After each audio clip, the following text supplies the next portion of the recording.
Looking backward and forward on this cusp of the year when daylight has shrunk and darkness gathers us in to huddle by the fire, we look back to see our footsteps dwindling behind us into the wreckage on the horizon. Turning forward, we peer through mists, wondering what lies ahead, comforted by the sound of morning snow falling, the crows calling from the hemlocks. Good morning and good Sunday. Welcome to the North Universalist Chapel Society of Woodstock, Vermont. I am Peggy Brightman, today's service coordinator, and so happy to welcome you here today on the 15th of January, 2023. Our minister, Leon Dunkley, will be giving a reflection today on preparing for the journey ahead, joined by his friend and colleague, Randy Levitt. If you are new or visiting, please stand and introduce yourselves. Say where you're from. Any visitors? Yes? Welcome. What's your name, my friend? Deborah Colmer. I used to live in Balmer. We'll talk later. So visitors, please, you're invited to sign our guest book at the back of the sanctuary later. I'm Heather. I'm new in town from Portland, Maine. Welcome. I'm Lauren. I'm also new in town from Mississippi. From where? Mississippi. Fantastic. Enjoy the cold. I believe Monica is here to provide our kids with spiritual exploration today. Good morning. Can I remind you to please turn off your cell phones or anything that beeps or makes unwanted noise at this point. And I think we have a few announcements. Mary?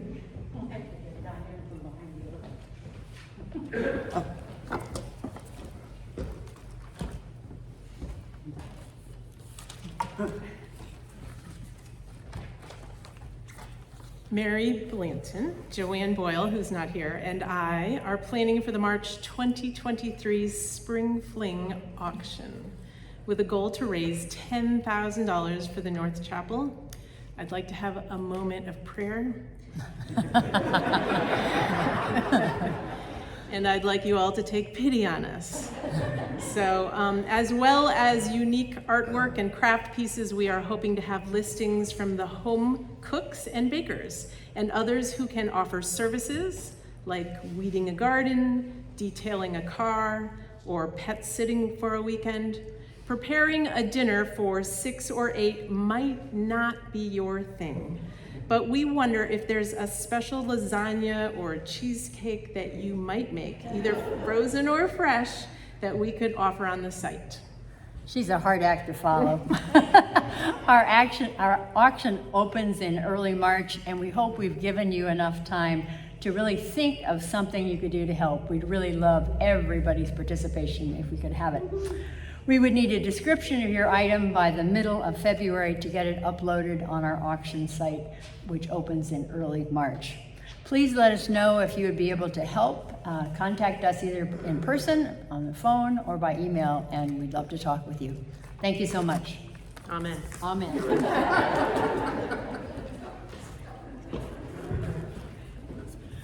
The Amazing Grace will meet via Zoom today from 1 to 2:30. Please check your order of service for other announcements. And Leon has an announcement. Good morning.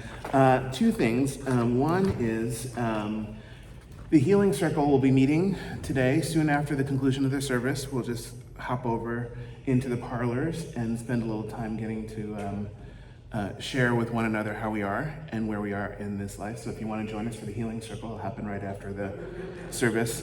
And I wanted to call your attention to these flyers that are dotted throughout the sanctuary. Support reproductive justice. This is something that the Unitarian Universalist churches in this area have been conceptualizing. Norwich has taken the lead on it, but Woodstock, Norwich, and Heartland, in partnership with Planned Parenthood, are inviting you to events that are scheduled for Saturday, January 21st and Sunday, January 22nd.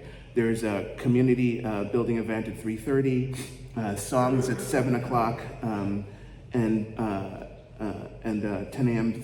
And a 12 o'clock vigil for social justice on the Dartmouth Green. So just, we'll send this out by email also, but just if you want to take this flyer home with you, I just wanted to call your attention to it. Thank you so much.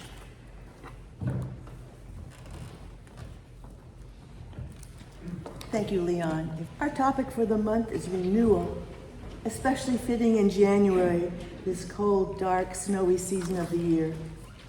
The need for renewal has been on my mind for the past several months. Toward the end of summer, I found that my vision had lost a lot of ground and I was having trouble reading street signs and the fine print. I have age-related macular degeneration, a condition that is worldwide the largest cause of blindness in adults. For many years, I had injections in one eye, then in both, assuming that this regime would stave off the worst. However, in September, it became clear I would have to give up driving, which felt like giving up my autonomy as an adult. This has been a huge adjustment for me. No longer being able to read books is also tough, but fortunately there are Kindles, and they work fairly well, although mine, I think, has nervous breakdowns every day. To be honest, these days it takes a lot more energy for me to live my life as fully as I would like. On reflection, I decided that serving as today's service coordinator could be an important opportunity to speak out on possible disability issues in our congregation. We already do quite a bit at North Chapel to accommodate those who are hearing impaired. But what are we doing for those of us who are mobility or vision impaired? Here are a few ways in which a church service can be challenging for some of us. The print in the order of service may be now too small for us to read. The words and music in the hymnal may no longer be readable. Getting up to the platform may be difficult or near impossible for some without a handrail or ramp. A lifelong choir singer, I would love to come back and sing with the choir, but I can no longer read the sheet music, although Diane has nobly tried to help with this. Now that I know firsthand what it feels like to be left behind, I want to take this opportunity to encourage our church to find new ways to support those in our community who may need help in order to fully participate. Today is not a day to find solutions, although I hope to submit a proposal to the board for consideration. However, I want to return to our theme of renewal, and I want to encourage the North Chapel, my beloved community, to renew its commitment to embrace all of us with disabilities who may currently feel left behind due to aging, illness, injury, or other issues. It is my hope that the North Chapel will take on this challenge with the grace and enthusiasm as it does with so many other things. A brief meditation will follow this poem. Bless this ordinary life. The dishes stacked in the sink, the laundry waiting to be folded, the blessed calm which at any moment may be ripped away by a dark spot on an X-ray, a bomb exploding in the hall. Bless these, our ordinary lives, full of peanut butter, shopping carts, full of trees leafing out into canopies, bushes buzzing with the eager bees. The cardinal sings his morning call, despite rumors of the sky's slow fall. We will now have a brief meditation.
First of all, I'm just thrilled to see you all so much.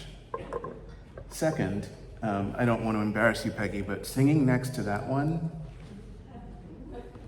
is a wonderful thing. I want to start a little bit with a quote, actually 3 quotes. For it is not what happens to me that makes me great. It is what I do. That's quote number 1. Second one is this. For he who loves God without faith reflects on himself, while the person who loves God in faith reflects on God. That's quote 2. These are the words of Søren Kierkegaard, the Danish philosopher of the 19th century. In a book called Fear and Trembling, he asked, "When you were called, did you answer or did you not? Perhaps softly, in a whisper." Now, I don't always know the spiritual questions that lie before me, or the ones that lie before us. I don't always hear them. I don't always know the spiritual questions. One might think that a minister should know such things, but knowing is not the nature of ministry. Knowing is the nature of plans, and plans often suggest security. And that's one of the reasons why they're so comfortable and popular. Sometimes plans are more popular than Jesus. Do you know what I mean by that? I'm being a little bit cheeky. That happens when my passion gets the better of me in times of uncertainty. It does not always serve me well, by the way. It's not something that I wanted to correct, though, either. Its appearance is important to me. When my cheekiness shows up, I'm usually trying to send a message to myself, a message from my spirit, from my unconscious self to my conscious self. So plans are more popular than Jesus, I said to myself. So the story is this. Not long before the Beatles broke up, John Lennon was a little bit cheeky. Dismayed and a bit disheartened by his own spectacular popularity, John Lennon remarked that the Beatles had become more popular than Jesus. His comment changed the nature of their lives. It did not go over well. Television journalists, newspaper reporters, documentary filmmakers, and the like became preoccupied with his comment. They peppered him with questions, and they peppered every member of the band with questions, and John and the rest of the group responded as gracefully as they were able. But the dare of Lennon's cheeky comment, the dare and the danger of it resonated long after the many questions and the many answers. For years, since they first got famous, the Beatles were known as and loved for their boyish innocence. After the gaffe about Jesus, that boyish innocence went away. In order to move forward with integrity, the Beatles needed to reinvent themselves. On a strategic level, his comment was not the best decision that he ever made, but on a spiritual level, I think somehow he knew exactly what he was doing. I think he was making ready for a journey ahead. As a child in Liverpool, he knew the realm of poverty and want. As a rising star in the music business, he knew the realm of fame and fortune. He reached a place in his life where he was seeking for something more, where he was seeking the unknown and the mysterious. You can't always plan for the unknown. You can't always plan for the mysterious, because life is tricky and one must have faith. That's not a platitude. It's sage advice. If you were a traveler, moving overland or moving through time, how would you make ready for the journey? What gifts would you notice along the way, in each passing month and each passing year, in every passing day, in every waking moment? How would you make ready for the coming ups and downs? Good morning and good Sunday. I hope that this new day finds you well. Today is Sunday, January the 15th, and the title of this morning's reflection is Make Ready for the Journey Ahead. It's about the act of preparation, and it's about the journey itself, both of which require of us some resilience. Speaking of resilience, I found a lovely gift in my office the other day on an icy Saturday morning as the Shambhala yoga class was drawing to a close, and right before my meeting with Kathy and with Mary, as they step into their leadership role on the Board of Trustees here at North Chapel. I noticed there was a small gift wrapped in a beautiful way and left on a comfortable chair in my office, the chair that had belonged to my father. When I opened up the wrapping, I found a book. Matthew Friedman had decided to give me a book after one of our conversations about how we respond positively in times of crisis.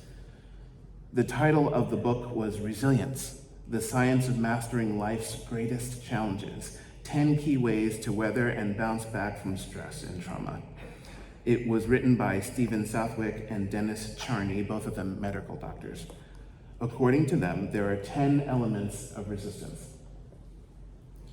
Optimism, facing fear, moral compass, religion and spirituality,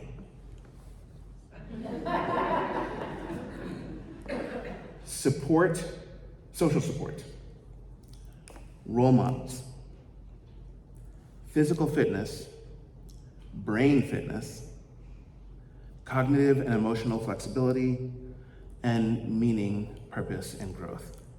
These are the 10 elements of personal resilience, individual resilience. As I learned from my follow-up conversation with Matthew, collective resilience is a different animal, one that may or may not understand these 10 elements to be prerequisite.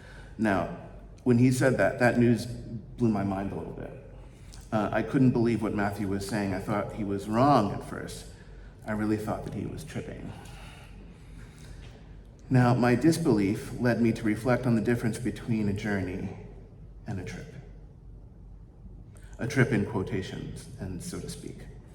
So, not like a road trip over Boston or the one that Diane and I are about to take to Canada.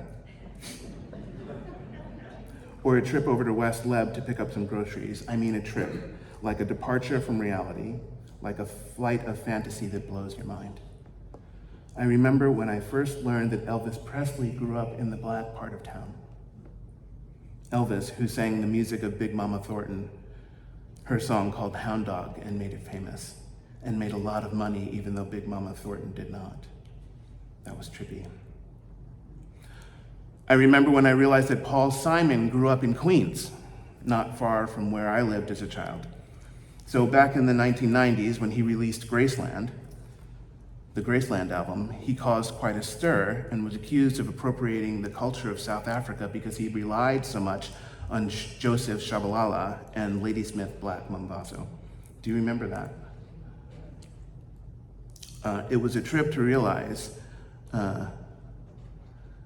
that things are not always as black and white as they seem to be, even as Elvis and Paul made a lot more money than their counterparts in this experience that we're having in life. Now, I remember when I first started learning more about the realities of the South, of the American South. As a black kid, out of Queens, who grew up in New Jersey, I didn't know a lot about the South. And what I did know terrified me because of the legacy of slavery, particularly important for me this weekend, as we are in the presence of the birthday, I think it's the 94th birthday, of the Reverend Dr. Martin Luther King.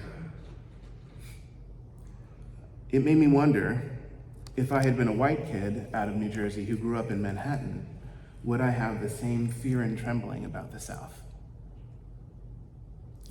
Now, racial anxiety of our time leads us to answer, probably not. But philosophy and faith says otherwise. Soren Kierkegaard asked, when you were called, did you answer or did you not?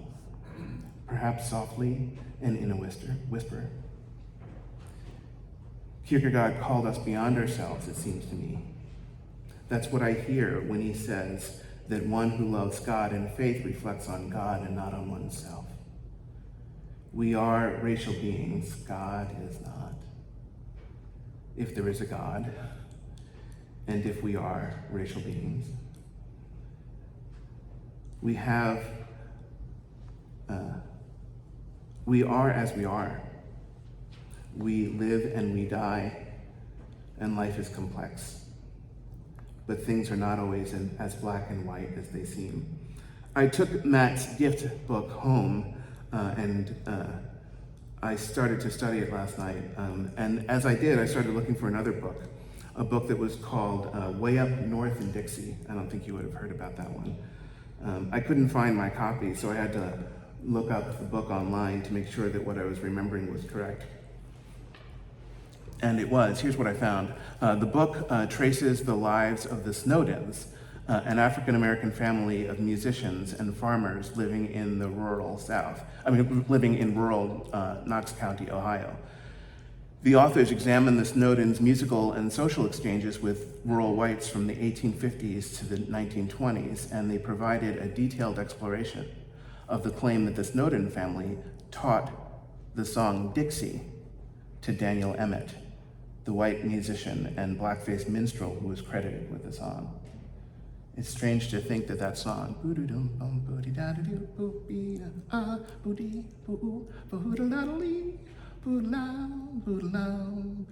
was written in Ohio by a black person.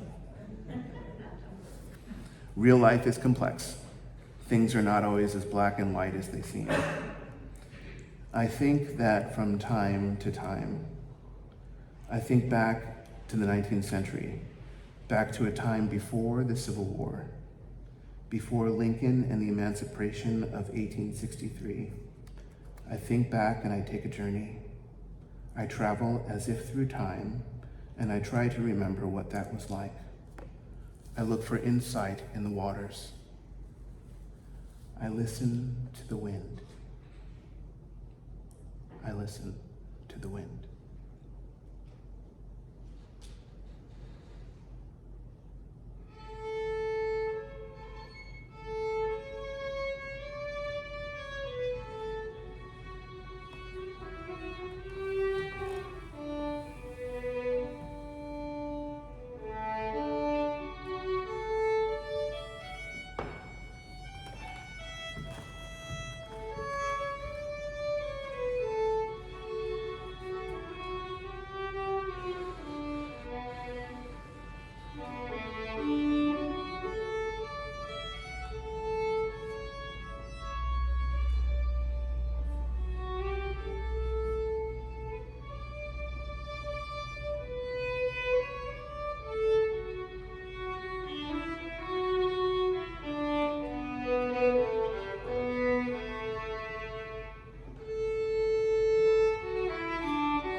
I think about that song sometimes called "The Shoken Farewell."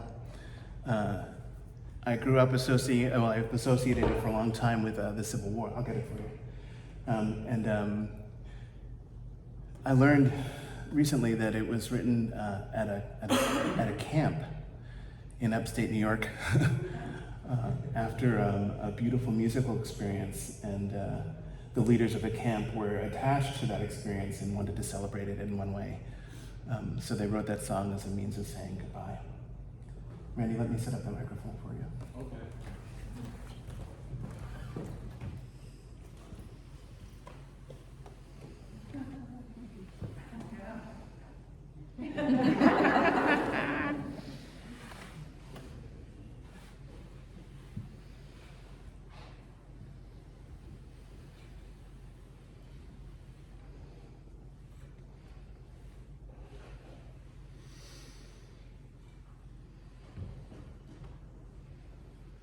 The January man, he walks the road in woolen coat and boots of leather. The February man still shakes the snow from off his hair and rubs his hands. The man of March, he sees the spring and wonders what the year will bring, and hopes for better weather.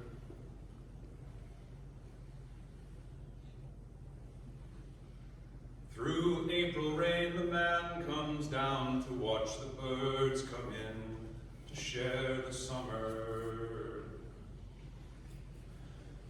The man of May stands very still, watching the children dance away the day. In June, the man inside, the man is young and wants to lend a hand, and grins at each newcomer.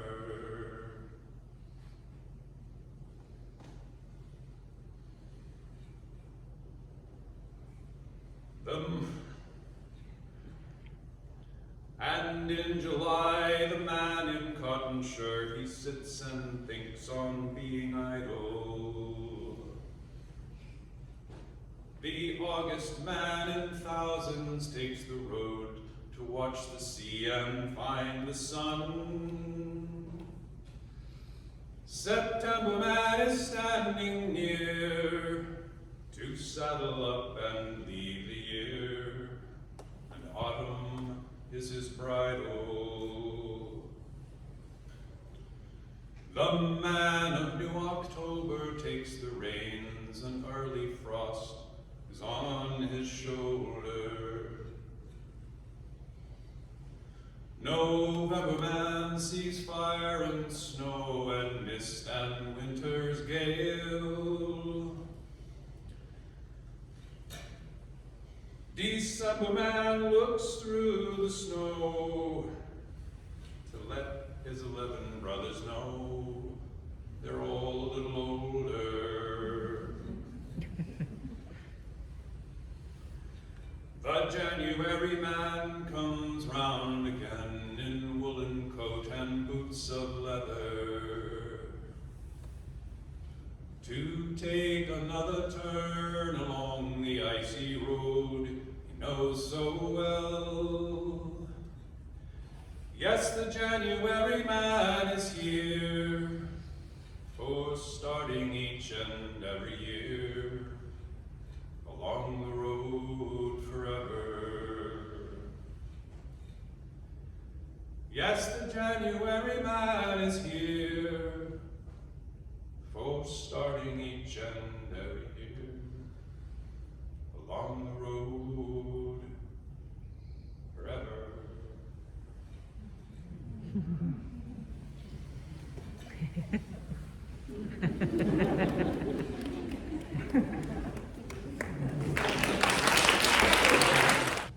In closing, I just want to call us back to something that Peg Brightman said at the beginning, which is how important it is for us to create a community that cares for one another. We used to call it boldly bleeding, in New Jersey, that we boldly bleed, and we share our injuries with one another, we share our needs and our lives with one another, and we share the new challenges that we face. I wanted to recall a story of a woman named Kubi who I met in Maryland. Kubi could not hear anything. She worked at Gallaudet, which is a university for the deaf, a college for the deaf in Maryland. And I was interviewing for the ministry job down there, and Kubi was picking me up from the airport. So I'd never met her before, and they just said, look for a blue sonata, and just remember that Kubi, she'll write, and she can read your lips, and she can sign, but she won't be able to hear you. So I was sitting there at the airport with my backpack and my guitar, and this blue sonata came up after about 10 minutes, and I walked over very anxiously, and the woman was like waving and then looking a little bit confused. The closer and closer I got, and I was like peering in, and she was peering in, and I looked behind me, and there were two confused people, a father and a son, behind me, wondering who this guy is that knows their mom. So then I had a deep breath, and I turned back around, and a few minutes later, another blue sonata walked in.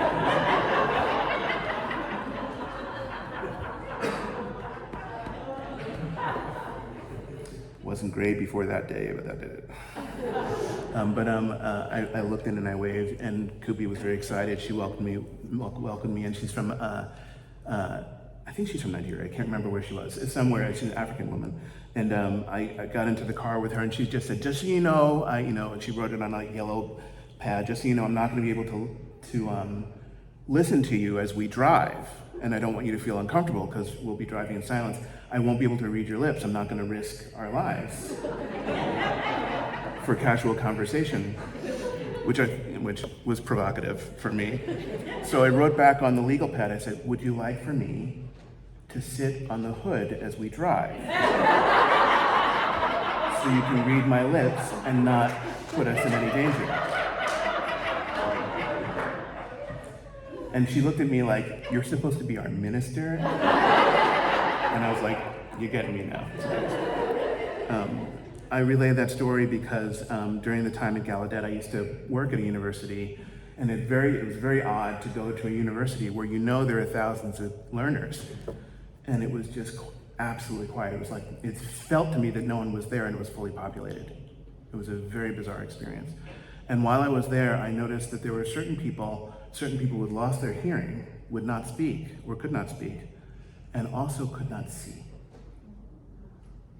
And they were sitting next to people who were holding their hands. Perhaps you've seen this, as someone was signing beneath their hands, and they were paying attention with their bodies to the words that were being said in sign language.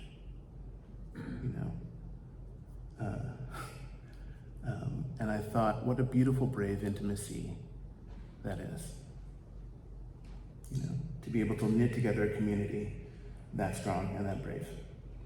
One of the things that I think that the Johnson brothers were doing back in the early 20th century, when they wrote the words to lift every heart, lift every voice and sing, was to try to weave a community together at a time of great crisis. Lift every voice and sing until earth and heaven ring with the harmony of liberty. May we find that harmony in the measure of our lives. May it be so. Blessed be, and amen. And we find ways to carry on, and we find ways to get through, and we find ways to survive, and we find ways to thrive. And those ways may be challenging to get to. We may have to overcome some fear about being with one another, about connecting with one another, but may we do so boldly and proudly and gently and as graceful as the love we have within. May it be so. Pleasure on the journey. Let's keep going round and round, one more time around the sun. Blessed be, and amen.